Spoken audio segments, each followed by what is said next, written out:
One of the comments that was made was that there's a saying that said the last of the human freedoms is to choose your attitude in any given situation. That is a very good one. That actually ties into my talk today, which is coming from the saying that says living well is the best revenge. The idea is that the best way to get even is not to seek revenge and be consumed by the negative energy, but to focus your mental power on a brighter future, to live a good life in spite of the darkness. That's my attitude. But at the same time, it's very realistic because, as I said before, the Dharma talk I did on the year of the snake, I said we should learn from the snake. The snake is a divine animal. It's often called this little dragon. And it doesn't hibernate. Right? It's cold-blooded animal, so it doesn't hibernate. It doesn't isolate itself from the reality of the world. But instead, what it does is that it slows down all its biological biofunctions, and just to stay away from all the chaos and madness and tyranny and the fear-mongering and the division. Let them kind of form their circular, what they call surfing and firing squad, and let them destroy themselves for a little while. But at the same time, being very aware, and so that we can strike back when the time comes. It won't be long. Midterm elections is coming. The opposition party typically regained the Congress. So that's going to happen. So wait for that. But in the meantime, I'm going to use the time and again learn from the snake, which does something unique, which is to shed the skin. So in a way, we need to conserve our energy, maintain our spiritual health, and shed whatever it is that didn't work for us, and begin our renewal. So my point is that let's take 2025 be the year of the dragon, and let's learn from the divine dragon and just bid our time. And in the meantime, we need to learn how to live well and prosper. And that's the title of last week's talk, which comes from this. Remember? Live well and prosper. But today I'm going to talk about something that I've been meaning to talk about in the past, which is something called the blue zones. So there's a very famous book and a very famous television show that talks about these regions around the world where people live a long, healthy life. And the author calls it the blue zones. And these blue zones include, where he did the study, include Okinawa, Japan, include island in Italy, include the western region, a part of Costa Rica, include another island in Greece, and then include a community in Southern California called Loma Linda, where the Seventh-day Adventists live. Seventh-day Adventists are vegetarians, as you know, because the Bible says that we ought to be vegetarians, right? It says in the book of Genesis that after God created the Garden of Eden, our job is to take care of the animals and eat from the trees. And the idea is that we shouldn't be eating the animals. And I don't know much about the other regions. I've been to Italy and haven't been to Greece yet. I've been to Costa Rica, but not to the area that they mentioned. But I've been to Japan many, many times. And one of the reasons that I go to Japan so often is that it's the only place that I can find the Zen culture. Again, Zen comes from the Chinese word called Chan, which is abbreviation for Chana, which come from the Sanskrit word called jhana, which means sentimentation. The idea is that whatever it is that you feel, whether it's joy or pain, you feel it, you accept it, and then you let it go by settling it, like the way that you would treat a glass of water full of debris. You just let it settle and not not disturb it. That's what Zen means. And Zen culture came to Japan in the Tang Dynasty more than 1,500 years ago. But it basically have disappeared in China. So I don't see that culture in China. Only place I can see it is in Japan. And so I go there for that. And so I know a lot about the Japanese culture. And so this article that I post in my show notes talks about what's common in these blue zones, and there are titles. First one is called purpose. So instead of regurgitating from the article, I will use the bullet point to talk about my understanding, my experience with the Zen culture as is practiced in Japan. Now keep in mind that the Japanese don't know that they're practicing Zen culture. They think that they're practicing the Japanese culture. Okay, it's only me that understand that that is truly Zen. First of all, the first bullet point is called move naturally. Exercise, but move naturally. So in Japan, they don't actually exercise, but they integrate the exercise into their daily routines. They don't actually retire. They don't go to work. They don't get a salary. They live on pension, but they don't stop working. In the rural, I'm talking about the rural Japan where I go. I don't go to Tokyo, Kyoto. I stay away from all the big cities. I only go to the rural Japan where I can still see the culture. In the major town, major city, you see what you see here. You have the fast food, you have the people. It's the same. But in the rural Japan is where you see the Zen culture. And so the first bullet is move naturally. And as I said, they don't actually exercise as a separate activity. They incorporate that into their daily life. They don't actually spend that much time, unless they're immobile anymore, they don't actually spend much time just sitting in front of the television. They continue to work. They work the field, they grow their own vegetables, they work in the store.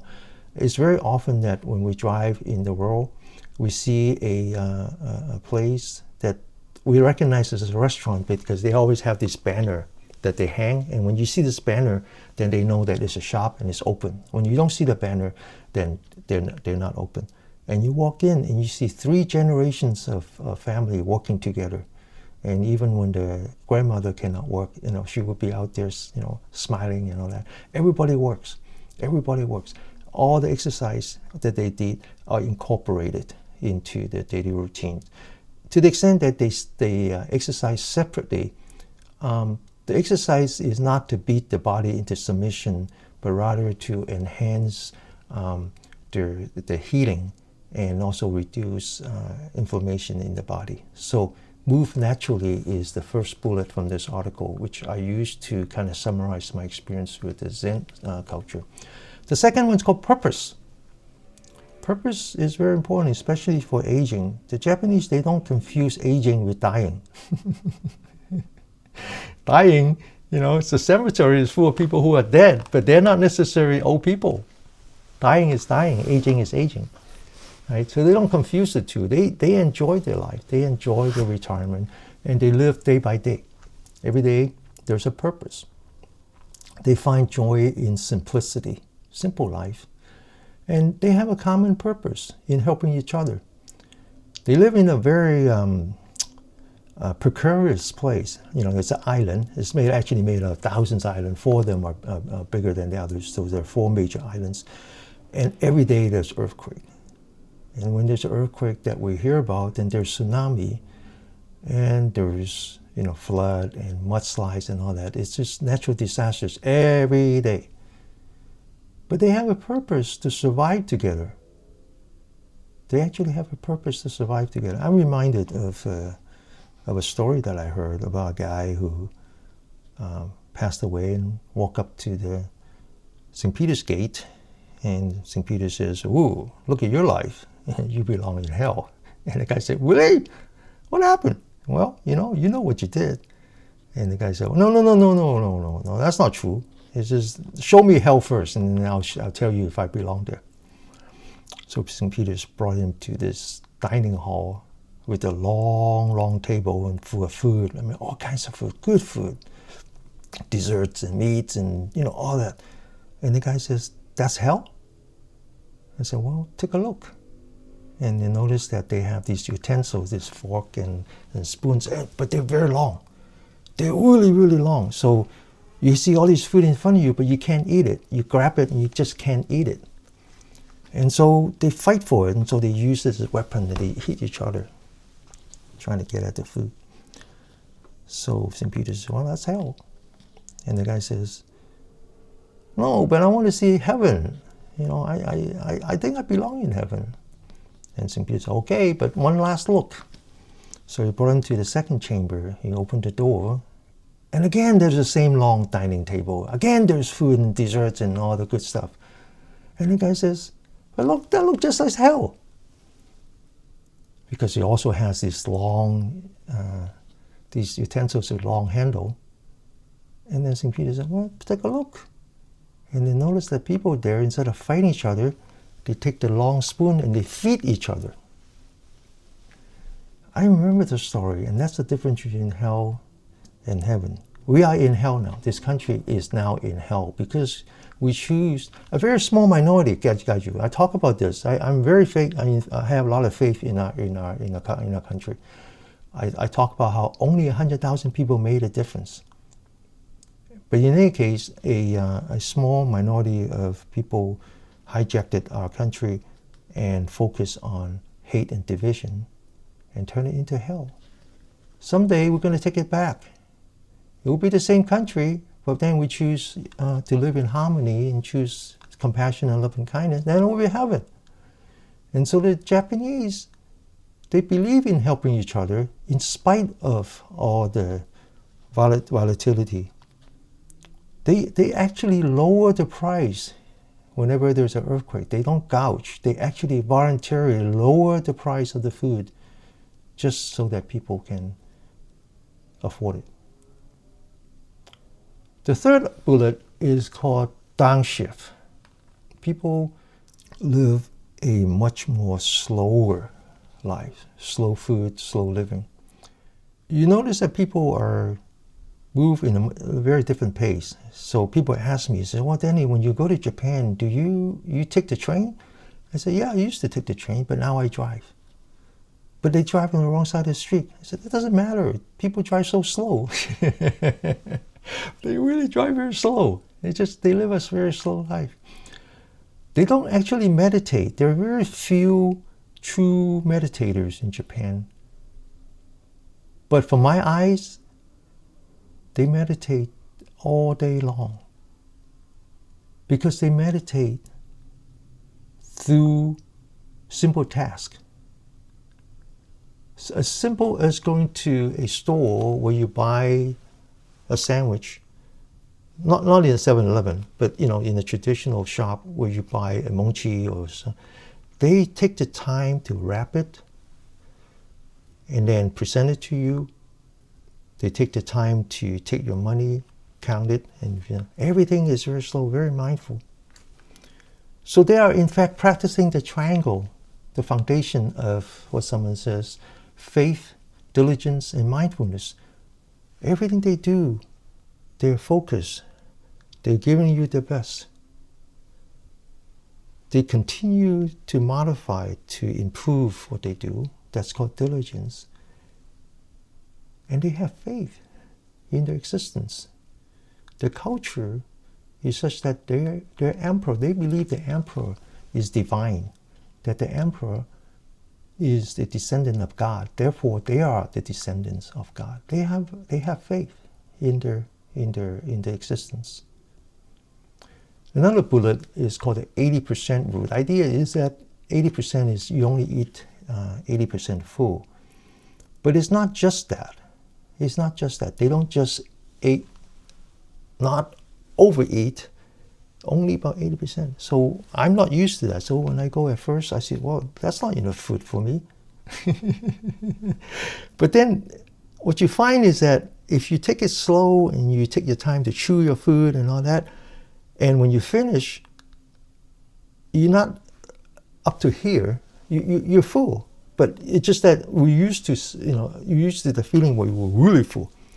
But then over time you feel that, oh yeah, actually you're full enough. But it's not just in their eating habit, is that they consume in quality. Everything is very expensive in Japan because it costs a lot of money to provide quality. Right? They could easily import rice from Thailand, but they don't. They would rather eat their own rice, which are hand grown, and they taste different. Everything tastes different in Japan because everything is quality, and that's what they do. They consume in quality. They don't overeat. They enjoy to eat. They eat to enjoy, but they don't eat to indulge. They chew the food slowly, right? They actually say thanks before and after the meal, not in words, but in gesture. They actually put the chopsticks together and bow. They finish and they bow again. Eating time is the family time. They gather together, they eat together, right? The next item is called plant slant, plant over meat. Obviously, they use chopsticks, not knife and forks. So whatever they consume is in small pieces. They like the meat. They definitely like the meat. They don't overeat the meat. Meat is not their main course. They eat it as a delicacy. So when we go to a fancy restaurant, it's always meat. But then they're on their own, they don't eat that much meat, right? They eat a lot more vegetable. Now, when it comes to eating, it's very important. They definitely eat according to the season, and they eat locally, right? So on the road, you don't see a lot of big trucks, with food, because they eat locally. One of the things that we like to do when we travel is that we would drive, and then whenever we see a sign that says rest stop, we get really excited. So we go there and you realize that it's not just a place where you get gasoline. In fact, many of them don't have provision for that, but instead it's a place with shops, and people will shop because they will shop local food, local items. And in the beginning, my wife is not used to that, and she said, maybe we'll go to the next stop. I said, no. When you go to the next stop, you're not going to see this anymore, right? So everything they consume locally, and they consume according to the season. A lot of the things are not necessarily fresh. They are preserved, but they preserve naturally with fermentation and not with preservatives. So there, in the rural area, there's almost no artificial preservative. Everything is preserved is using fermentation. And as you know, fermentation is very important for your probiotic health, right? That and soluble fiber.